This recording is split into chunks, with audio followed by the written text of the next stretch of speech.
Hey, it's Wednesday on the Rick Corey Sports Special. That means it's time to talk to Bill Blankenship, head football coach of the Owasso Rams, who had themselves one whale of a game against Jenks. Up big early. What was going really well, Bill? Execution. We had came out with a fast start, got going offensively, and really, I think we're hitting on all cylinders, running the football well with Jaden Hall, and then Tay Bethel had made several good plays, and Drew just kept us in a little bit of a chess match, going back and forth with Coach Gaylor's defense, and we were putting some points on the board. Yeah, 21-7 up, and you are averaging. I know Hall had 117 yards. He's been really, really good for Mm-hmm. you. And then kind of what flipped? Was it a defensive change? Was that execution just slide a little? Well, I'd like to hide from it, but the fact of the matter is, and one of the things in our coaching changes that we've done, I've taken over the role of special teams coordinator because that's what I used to do. And Rick, you know that from way back in the day Yep. when I was at Tulsa with Todd Graham, and so I've gotten guys that are doing a better job with the O and the D, and so I've tried to take that and I let a really this is 100% on me, really bad miscommunication happen late in the second quarter, and we're backed up on our own 14, 15-yard line and fourth down and 14, and wind up running a fake punt, which was not what I intended to call. But I had used a terminology similar to that, and they misunderstood it. And that is, after 41 years of coaching, a man ought to know better than to have that kind of communication flaws. But I don't blame our players at all. But that momentum change, giving them the ball back down deep in our own territory, they turned that into 7 points and eventually got seven more right after halftime. So that was a big turning point in the game for us emotionally. And then we lost a couple of players at halftime due to injury and one on an ejection that later was overturned. But we just lost momentum. That's the biggest way to say it. And our analytic type guys, they don't know how to measure momentum. It's just as coaches and players and fans, we all know it exists. Yeah. Oh, yeah. Old Mo changed the sidelines, Yeah. and when he does, weight goes with him. Analytics out the window. I'm glad you brought it up because I was going to gently bring it up. But hey, look, you got nine, and I mean, you could have also turned around and been one of those no, thank you moments right there. Right. It just didn't quite turn out. Now, from that, obviously, you changed Yeah, we terminology. won't have that problem again. The problem is it doesn't, unfortunately, that's the whole nature of coaching is we learn from failure. Yep. And I have a whole book of how to lose football games. And I've not tried to add as many in it lately, but that's one of them that, I will continue to add to. And, just have to own that. We have great kids and they executed what they thought was called. And, so that's on me. As Edison said, 2,000 ways not to make a light bulb, right? So Right. that happens. By the way, I want to remind you, this is sponsored by Tulsa Accident Care Center. And thank you, Jared. We're going to talk a little bit more about them a little later on. Still, though, you're leading it to half. You got a Mm-hmm. chance. Now, I understand losing the players is tough. And you got a chance to kind of regroup in the locker room. What was your message in there? Well, just that very thing, man. We had come out so strong and hot and heavy and owned it. And then, you challenge your players. Everybody knows when, really good players are down or not able to go. And, I just really tried to challenge it. The next man up mentality. We all preach that and we all coach it and do it. And so we needed to answer with a little more of enthusiasm and all the above. And unfortunately, and we did well, but we gave up a couple of third down conversions that led to a long drive in the second to start the second half, where Jenks was able to put the ball back in the end zone after a long drive. Now we fought through the whole way, but we never could get off the field. Yeah, made him drive at 80, as I recall, Yeah, to get there. And when you got a guy like KD Jones, it does make it a little bit easier. I mean, you look on that absolutely. side of the field, those kids are good too. Oh, absolutely, and that's what they get paid to coach and player and play and all of the above, and certainly KD's had his career that he's proven over and over again, and they kept pounding him. We kept him hemmed in for a while, and then he's got loose a couple of times on us. That you told me a long time ago, and I'll never forget the look on your face when you said it. There's no such thing as a good loss. No, and there's not. I understand that, but you do learn from those things. What do you think in practice this week your kids have taken from it? well, we do believe in the process, though, Rick. I will say that, and whether it's a win or a loss, we've got to improve week to week. We've got to improve, and sometimes I will say this: sometimes a loss puts more urgency on your learning. Sometimes you can mask things and you get a win and you didn't do some things right, and guys aren't quite as urgent to learn those lessons. So I feel good about where we are. I think our guys have responded really well in practice and in meetings. Um, we've owned our growth, and we did make a lot of improvement from week 1 to 2. And we're going to need to do that again because, unfortunately, we don't have a gimme at all of playing the number one team in 6A2. No, there's no gimmies early in the season. There's no question about that.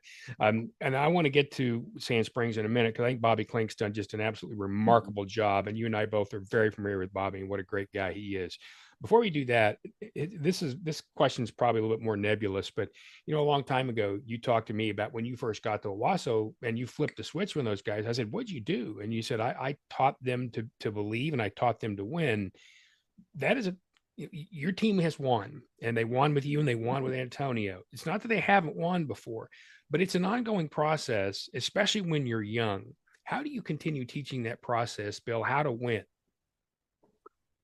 Well, I believe you have to work on winning during practice and during the week. It sounds like coach talk, but if you find a way to go 1-0 on Monday, in this part of practice or in this phase of the teaching, and you teach your young men to learn to bring their best, whether it's in English class or math class or 6th hour or after school and practice. And I believe strongly that winning is a habit we develop. And yeah, it's certainly an accomplishment that happens during the game, but the process is what we talk about, learning to do things that lead to winning. Because if you get the little wins on Monday, Tuesday, Wednesday, and Thursday, then it's not nearly as difficult on Friday to look at the scoreboard and see a win because we began to develop the habits that it takes. If you just looked at our defense, Coach Neal is a master at developing young men that run to the football. If you compare the first week to the second week, they all thought they were running to the football. But the second week, we ran to the football even better. Well, I will bet you my salary that we'll run better this week than we ran last week. Well, you go, well, that's just that's winning football. Yep. You get more defensive players around the play, you're going to tackle better. And so those are just small pieces of the process, but you have it on offense, defense, special teams. And I think we're on the right track. I think we have young men that really they're not in panic mode at all. They know how close we are, and that we've got to put it together and have a 4-quarter game. And then that winning becomes the expectation. And the expectation builds on top of everything that you do. And before you know it, you got a wall that's a lot higher. Right. And that helps teams be great as you've been around before. We're going to talk about Sand Springs first. I want to remind you about Tulsa Accident Care Center. And thanks to Jared for doing this. He's, of course, a big part of Owasso football. You hear him up in the booth, and he's an announcer. You hear Jared all over the place. Last week, I was talking about some things with these guys about doing everything in one place, because that's what you can do. You can walk in there with no appointment. You can get out of there with absolutely no out-of-pocket costs, and you can get everything in one place. So imagine if you order breakfast one day and you have to go get your bacon in one store and your eggs somewhere else and your toast somewhere else. You drive all over town. You don't need to do that after a car accident. After a car accident, you go to one place, Tulsa Accident Care Center, and all of that, doctors, medicines, PT, imaging, it's in one place. You don't have to waste your time. You got enough to worry about as it is. Don't do that. No out of pocket. And it's simple. They're in Owasso, Broken Arrow, and in Tulsa, and they're easy to reach at 918-888-8080. Jared and his folks will take care of you. All right. So Sand Springs and Bobby Klink, it's been a build for them. And I was with one of your teams that won over there like 82-8 at one time. And there was a time when things weren't good over there. Mm-hmm. They've really come back. What has Bobby really done to lay that foundation? Well, number one, Bobby's a leader. He's a guy that can rally people behind him. He did a great job as a defensive coordinator because, again, he can lead, he can rally, he can inspire. And he has learned the big picture of building a program. And I think Sand Springs has been a perfect home, and they were hungry enough. The administration has joined in to do the things that help to make football important. And where football is important, you find a little more success and you find a community that's involved.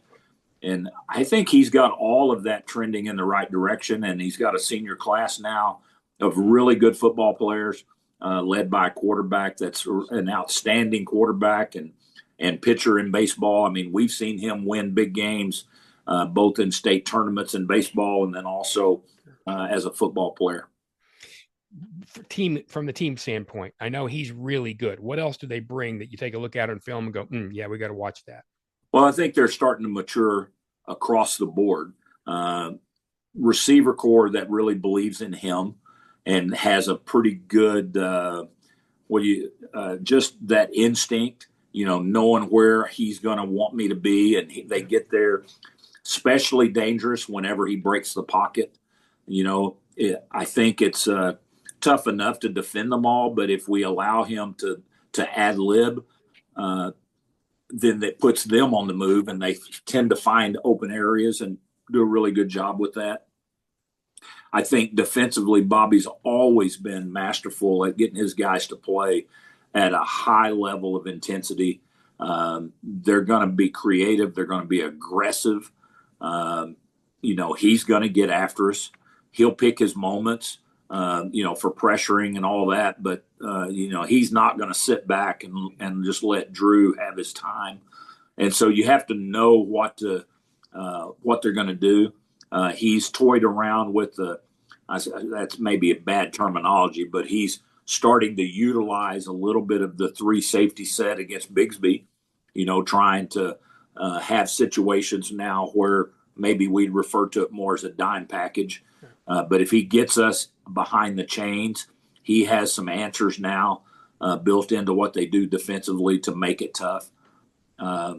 They play really hard, and I think they're really good. Now, they're a week behind us in terms of actual games. They didn't have a 0-week game, but they had a half game against Carl Albert, who, again, is another – I mean, if anybody comes close to the level of scheduling that we do here, it's exactly what Coach Klink's done over there with Sand Springs. I mean, to go from Bigsby, Owasso down the line he's going to juice it up. And then he took it easy in the preseason with Carl Albert.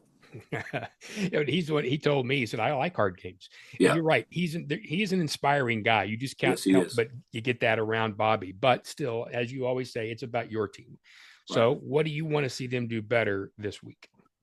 Well, we've, again, got to get out of our own way. We did a much better job. We got rid of most of our pre-snap penalties on offense, and only I think we had one on defense. But we've got to continue to work on being clean from that standpoint. And then we've just got to rally. We've got to get behind some guys that are going to lead and play great defense and lead a pack of dogs to play defense. We're not going to be able to man up on one receiver. I mean, we're going to have to play great coverage, but we're going to have to find a way to do that and get pressure. Because we've got to make Webb uncomfortable or he's going to pick us apart. Offensively, we've got to pick our moments and we've got to be able to convert. I would say the biggest issue we've had in the first 2 games is we'll drive the ball, but we don't finish in the red zone as well as we need to. So we've got to finish drives this week and get that ball in the end zone. Well, you're not the only coach in the world talking about finishing in the red zone this week. I guarantee you that. Right. Well, the good news is a chance to get better is always just a few days away. Like you said, it's really every day, but it really gets in those eyes on Friday night, and that's not that far away. Good luck out there, buddy. Well, this is our last of the first part of the season, but we got to have that test here, and then we'll get ready to roll into district play. All right. We'll talk to you next week. All right, Rick. Thanks, man.